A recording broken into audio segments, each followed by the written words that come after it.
I want to start with this. Even though the Niners and the Chiefs ended up in the Super Bowl, it was a little bit of a surprise. I mean, the Chiefs only averaged 22 points a game this year. They scuffed it offensively, middle of the pack. Baltimore, I thought, was much better all year long. Miami, Buffalo, a couple of the very dangerous teams. San Francisco, I didn't really see Brock Purdy hoisting a trophy. Philadelphia started on fire. I bought into the Cowboys hype for a few weeks. But in the NBA, Denver's going to win, barring an injury, back-to-back titles. Jokic yesterday, 32 points, 16 rebounds, and get this, 16 assists. That would have been a great night for Magic Johnson. The Warriors had been red hot, got a couple of young players playing well, their rotation working fine. They were at home. They got off to a great start and lost to this Denver team for the 9th time in 10 tries. They can't solve them. They don't match up with them. And the Warriors 2022 won the championship. But Jokic is different. This Denver team, they're the Spurs with Tim Duncan. Perfectly built roster. Get ready for a dynasty. It's not going to be Shaq-Kobe dynasty. It's not going to have the drama of the Michael Jordan dynasty or the Heedle dynasty. And we've had some fun ones. But Jokic is the best player in the league without question. Jokic and Murray are the best combo.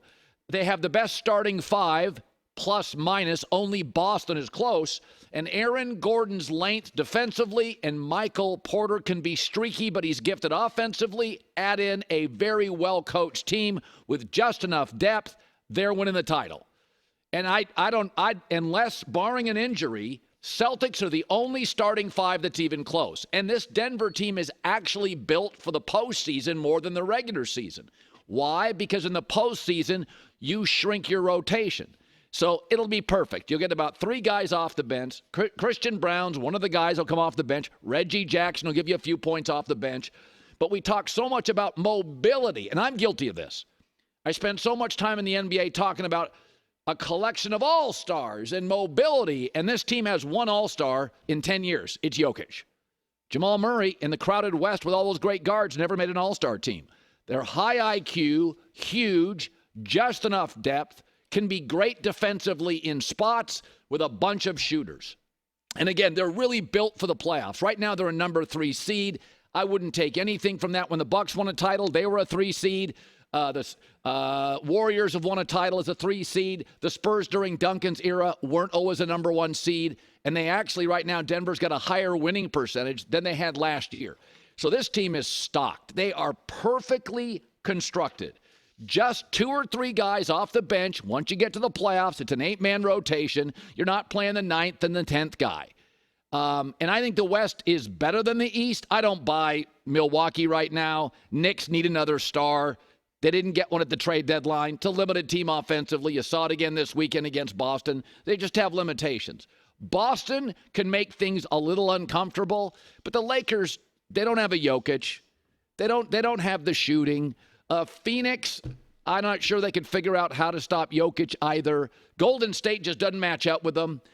This team is really special. And again, don't be fooled by the number 3 seed. It's Tim Duncan Spurs. That doesn't necessarily, unlike the NFL where the Chiefs are great for ratings, Taylor Swift, Mahomes, Andy Reid, very clever, Midwest. I don't think this is much of a ratings grab, though I enjoyed watching them, watched the entire game yesterday. But get ready for a dynasty, because that's what it looks like. It's not about egos. It's not about all-stars, size in the right spaces, little off the bench, multiple shooters, well-coached, no ego. Here was Jokic after. I mean, they're literally the Warriors. They're champions. They played last 12. They have a really good record.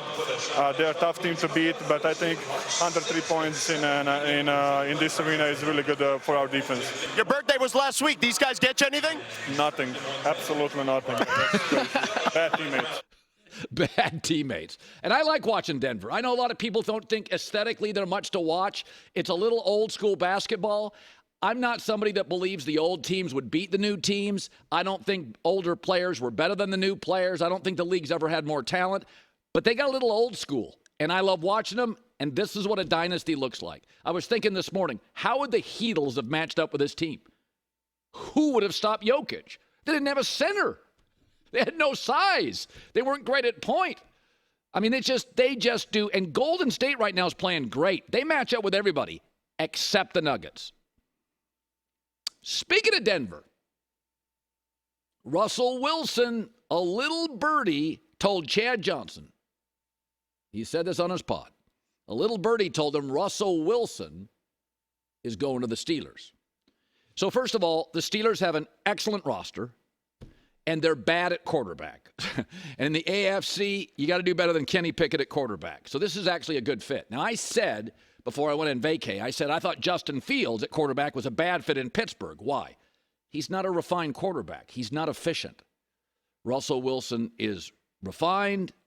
He wins. He's efficient. He's accurate. He is a defined player. We know what he is. He's not in his prime, but he's not that far past it. The Steelers, frankly, on offense could use his commitment, could use his maturity, could use his experience, and could use his accuracy.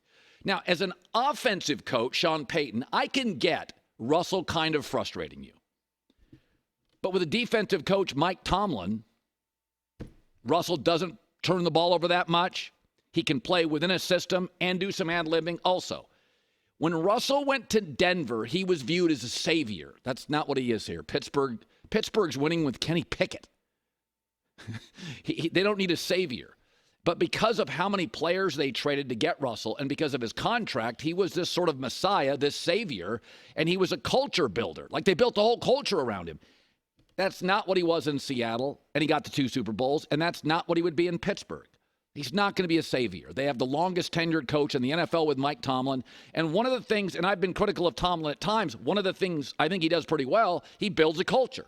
He's an alpha. He's like Mike Vrabel. There's a toughness to the Steelers. But what they aren't offensively is like dependable and efficient and consistently accurate. And they don't get the ball to their stars. I never worry about that with Russell Wilson. Again, with Sean Payton, everything in this world's about fit. I was just talking to somebody about this yesterday outside of sports, about in life. It's just about where you're happy, what generates interest, where are you motivated, who is your boss. Fit outside of a couple of guys like Mahomes or a Josh Allen, Lamar Jackson, who would probably work anywhere. Go look at Tua. He got the right coach. From Flores, he was a bust, to Mike McDaniel, he's getting MVP chatter and Pro Bowl votes. I don't think Russell and Sean Payton was ever built to be great. Their personalities don't work. One guy is harsh and intense, Sean. One guy's optimistic, almost to a point of nausea at times. Overly optimistic. Let's ride. That can wear people out, some teammates out. Be that as it may, Pittsburgh's got talent. They are loaded on both sides, but what they don't have is dependability, maturity, experience, efficiency, accuracy. That is exactly what Russell Wilson provides. Arthur Smith is the new offensive coordinator. He's not going to ask Russell to throw it 45 times. That's not what he's going to do. He had Ryan Tannehill when he was at OC in Tennessee. They were a run team first, play action pass with a quarterback in Tannehill that could move and was experienced. So this one feels like it works. You can't listen. If you're going to go up against Mahomes and Josh Allen and Lamar and Burrow, stop convincing yourself Kenny Pickett's the guy. You got to have a playmaker back there. So I like it. Here was Russ recently on a podcast called I Am Athlete. I got more fire than ever, honestly, especially over the past 2 years of what I've gone through. Whether it's in Denver or somewhere else, I hope it's in Denver. I hope I get to finish there. I committed there. I wanted to be there. I want to be there. For me, it's about winning. Over the next 5 years, I want to win 2. I want to feel the chill of that trophy. Yeah. So I think the Steelers works. It feels like it works. Again, Justin Fields is not a defined or refined player yet. He's still growing. I think he's better served getting an offensive coach somewhere. Somebody's got to figure him out. He had a defensive coach in Chicago. He's plateaued. His passing numbers actually went down, plateaued. They're flat. Running numbers went down slightly. He's plateaued. He needs an offensive coach and an offensive culture. Russell Wilson got to 2 Super Bowls in the defensive culture. He struggled immediately with an offensive coach. Okay, back to a defensive coach in Mike Tomlin, and I've been saying this now for 2 years. The Steelers are like the East Coast version of the Packers. Always have talent, draft and develop as well as anybody in this league. Last year's draft for the Steelers, once again, it was another good one. For the Packers, for the Steelers, it's what those organizations do. So Russell's going to have talent. That's indisputable. They have 2 receivers I like. In fact, one of them, The kid from Georgia is unbelievable. They finally threw the ball to him at the end of the season. That's why the third-string quarterback supplanted Kenny Pickett. He got the right guy the ball. They have 2 running backs, Warren, Najee Harris. They have a tight end I like from Penn State. The offensive line last year was better. So Arthur Smith is a more than capable offensive coordinator. This is a really good fit. I know. Roll your eyes. Thought a lot about it. I think it works. By the way, here's another thing, is that to get to a Super Bowl, you need generally a very efficient quarterback, and you need a roster. Ask yourself this. In that division, if Kenny Pickett started next year, started the season, you do not have Pittsburgh as a playoff team with Joe Burrow returning. Ask yourself now, Russell Wilson in that roster. I'll take him over Cleveland. Burrow's health, do I take him over Cincinnati? I don't think they're Baltimore, but Russell Wilson with that roster. Not a lot of holes in that roster. Receiver, tight end, running back. Not a lot of holes. Pass rusher, safety, active linebackers, veteran coach. I don't see a lot of holes if Russell's the quarterback. I think that team would be a playoff team. J-Mac, I got me all fired up. Because I like Russell. I'm rooting for him. I just never thought the Denver thing felt right. I think we're both rooting for him, but we saw Tom Brady leave and go to the worst division in football and win in Tampa. Why wouldn't Russ just say, I'd rather go to Atlanta? Can you send me there? Because that division is putrid, and he might contend for the best quarterback in that division. He's at best. By the way, I don't think Atlanta's a terrible fit. Yeah. I don't think Atlanta's a terrible fit. And by the way, if you made that move, because you don't have to pay much of Russ's salary if you made a trade. You're not paying Bijan Robinson. You're not paying Kyle Pitts. You're not paying Drake London. The offensive line's going to start getting expensive. It's very good. I don't think Atlanta's a bad fit. Yeah. But I think what I'm saying from the Pittsburgh perspective, I'm not going up against Lamar, Burrow, and Deshaun Watson with a BB gun. You've got to get a playmaker. In the Atlanta division, I could argue my way into Justin Fields or a draft pick. I'm Atlanta. I could say, listen, I like Russell, but I could win this division with multiple. You're not winning the division with Justin Fields in Pittsburgh, and you're not winning it with a rookie quarterback. Couldn't you just say you're not winning the division regardless of what quarterback you get? I think this roster. It's good. I think it's a top 5 roster. I don't think it's San Francisco. A little defensive heavy, though. Always been the issue there. Yeah. They spend their money on defense. But receiver, tight end, back. In the division, what roster is it better than Baltimore? No, Baltimore won, Pittsburgh a close second. That's how strongly I feel about it. What about the Bengals? I don't think their roster is good. Super Bowl 2 years ago. Well, that's a lot of that's Burrow. Okay. Cleveland's defense was elite last year. Offense injured. I think the most injured unit. I like their coach a lot. They got 2 or 3 players I like. Myles Garrett. I like their coach. I just would feel bad if Russ goes to Pittsburgh and they go 7-10. First of all, doesn't it just ask yourself? Doesn't it feel big? Russell Wilson, Pittsburgh Steelers. It does. When have they won historically? Bradshaw, Big Ben. They've had a lot of Tommy Maddox, a lot of Kenny Pickett. Cordell Stewart. Cordell was not bad. Cordell could play. But I mean, if you go look at the history of the Steelers, when they get the star quarterback, they hoist the trophy. So Russ is still a star. I think he's not in his prime. I don't think he's eroded that. No, I mean, you go look at the numbers last year. Top 15 quarterback in the league? Yes. Oh, wow, that was unequivocal. Yeah. Top 15 for sure. Yeah. With Pittsburgh? Yeah.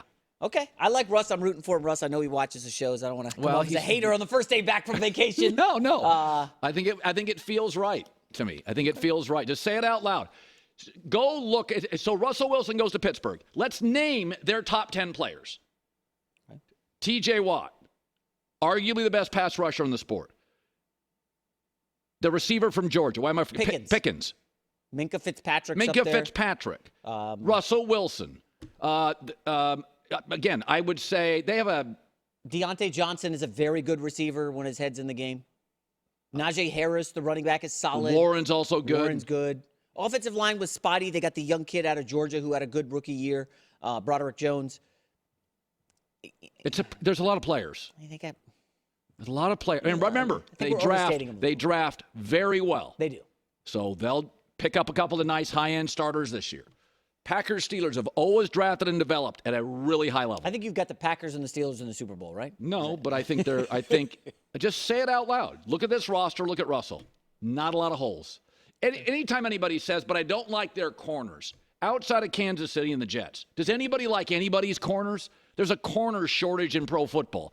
I didn't like San Francisco's. They got to the Super Bowl. Corners, I'm not interested. 4 or 5 of the best corners play on 4 or 5 of the worst teams. I don't care about corners. I care about quarterbacks, left tackle, edge rusher, head coach. Can you protect the quarterback? You got playmakers on the outside. I don't care about corners. Safeties and corners. I can live with average ones.